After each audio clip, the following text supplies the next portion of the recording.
Students, आज का topic है हमारा use of anti cholinergic drugs. इस सेशन में हम देखेंगे कि एंटी कोलिनर्जिक ड्रग्स का कहाँ पे यूज़ होता है, उनका थेरापेटिक यूज़ क्या है।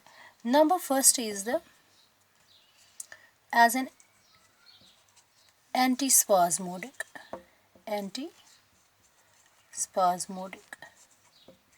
ये जो एंटी कोलिनर्जिक एजेंट्स होते हैं जो कि हमारे कोलिनर्जिक इफ़ेक्ट्स को अपोज करते हैं, कोलिनर्जिक इफ़ेक्ट्स को ब्लॉक करते हैं, उनके यूज़ में क्या है कि they are used as an antispasmodic. जो हमारे कोलिनर्जिक ड्रग्स होते हैं वो स्पाज्म प्रोड्यूस करते हैं, लेकिन ये एज यूज़ होते हैं as antispasmodic, means opposite of spasm. अब ये कहाँ पे यूज़ होते हैं? These are used in diarrhoea,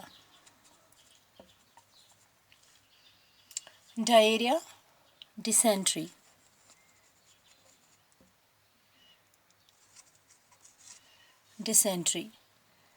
ये जो एट्रोपिन होता है एंटीकोलिनर्जिक ड्रग, प्रोटोटाइप एंटीकोलिनर्जिक में से जो एट्रोपिन हम लेते हैं, एट्रोपिन ड्रग क्या करता है? ये रिलीव करता है colic pain. It relieves colic pain. ये colic pain and abdominal pain को रिलीव करता है। इन केस ऑफ रीनल और biliary colic,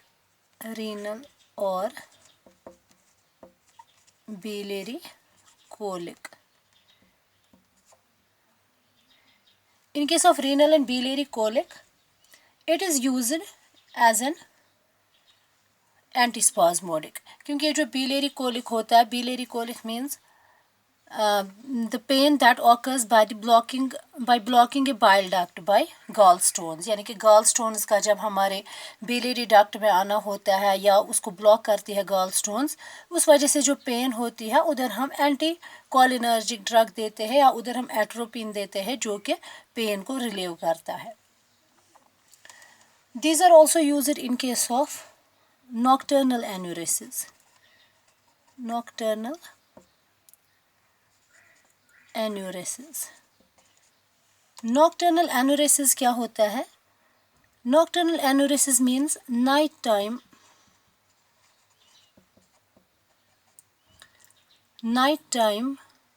loss of bladder control, means जब बेड वेटिंग होती है या नाइट टाइम हम इनको एज ये ड्रग्स देते हैं to treat nocturnal enuresis. Nocturnal enuresis क्या होता है? Night time loss of bladder control, usually in childrens ही हम यूज़ करते हैं। या नेक्स्ट यूज़ जो इनका होता है, it is used in case of paraplegia.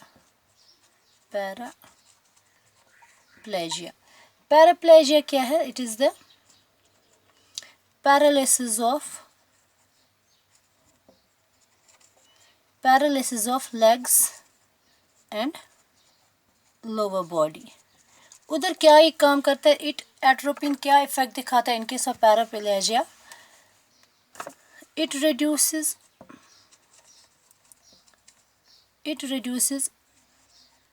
urinary frequency।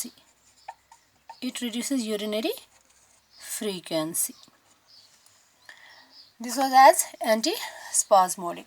Now next use जो इनका है, it is used as in eye, that is it is used as mydretics. It is used as a mydretics, and for mydretics क्या काम करता है? It causes the dilation of the pupil। या ये क्या करता है?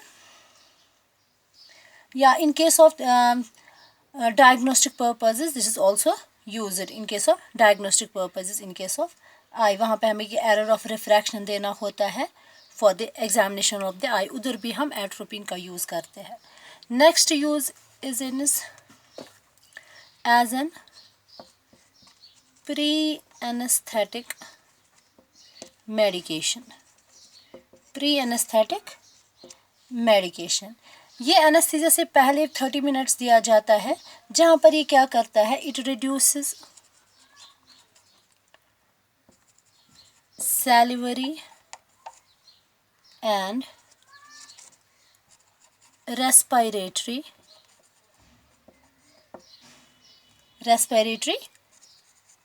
secretions, यानी कि जहाँ पे सर्जरी का हमें प्रोसीजर होगा, सर्जरी करनी होगी, वहाँ पे हम एज प्री एनेस्थेटिक मेडिकेशन देते हैं ताकि सैलिवरी या रेस्पिरेटरी सिक्रेशंस को रिड्यूस किया जाए।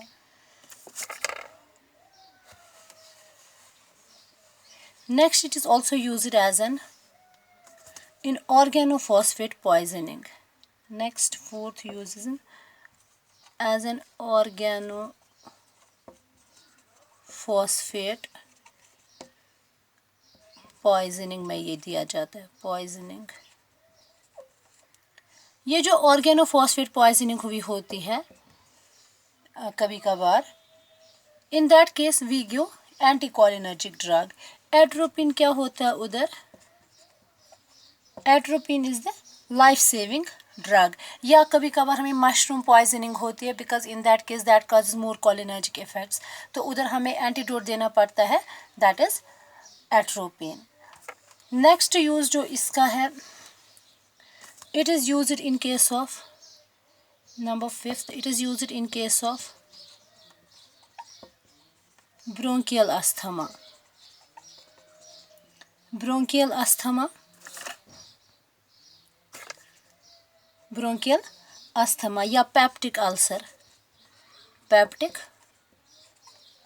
Ulcer and in Parkinsonian disease, Parkinsonian disease. In case of bronchial asthma, वहाँ पे क्या पेशेंट सफ़र करता है, तो वहाँ पे होता है ब्रोंकियल कंस्ट्रिक्शन।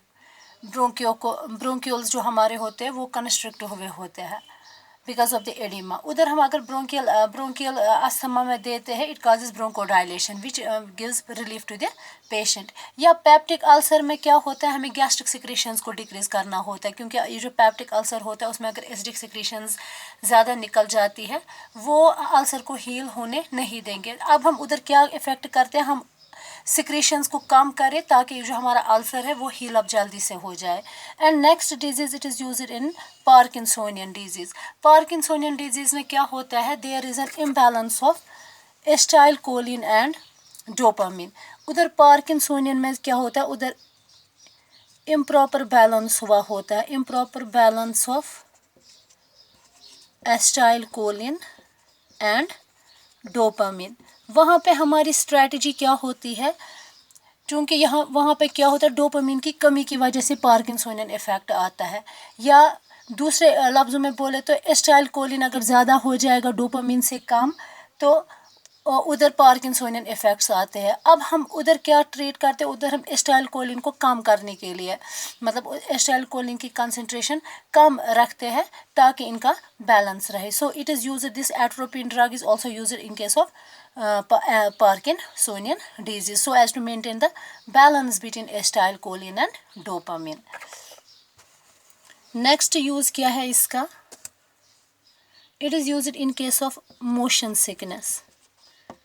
Motion sickness क्या है, motion sickness is the nausea produced by the travel, यानी कि ट्रैवल जब हम लॉन्ग जर्नी पे जाते हैं उधर क्या होता है, हमारा इम्बैलेंस चेंज होता है, यानी कि उधर क्या होता है कि उधर नाउशिया प्रोड्यूस होता है। और उस मोशन सिकनेस के लिए भी हम देते हैं हायोसिन और scopolamine. Hyoscine, it is given 30 minutes before journey, 30 minutes before